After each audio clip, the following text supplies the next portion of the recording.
Hi, this short video will be a quick introduction and primer to the subject of male hypogonadism.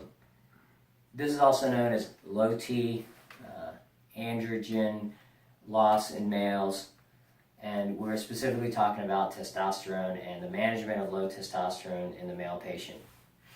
This is something I have a great deal of expertise in, and I'll give you a short primer on how do you diagnose this condition and how do you treat it. The simple start to diagnosis of low testosterone is, like every other proper management of condition, is a physical exam and history with the patient. A patient that suffers from low testosterone often will find that their quality of life has diminished due to change in hormone level.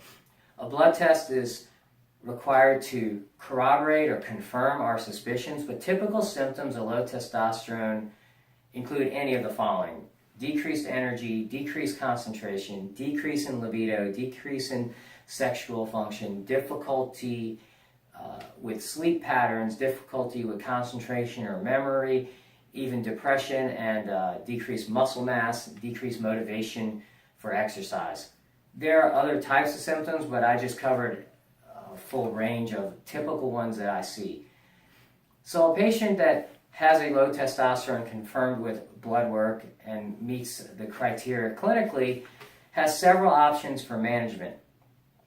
My favored options really center around two types of modalities. The first is injection therapy, where the patient has injection of testosterone intramuscularly, and this provides more of a predictable response to the testosterone as opposed to creams or gels or underarm rub-on type formulas. So this is a style of testosterone therapy that I advocate, or another style of testosterone therapy that's very effective and has high patient satisfaction is called testosterone pellet therapy.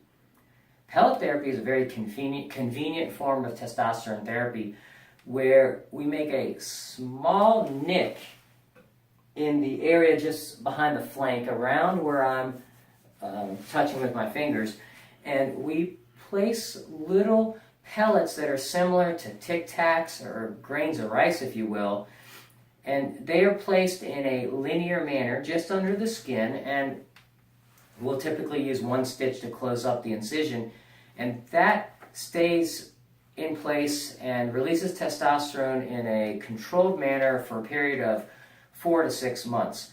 We follow the patients with blood work and clinically to determine when they require their next pellet. The reason this is very convenient is because the patient only requires a treatment every 4 to 6 months.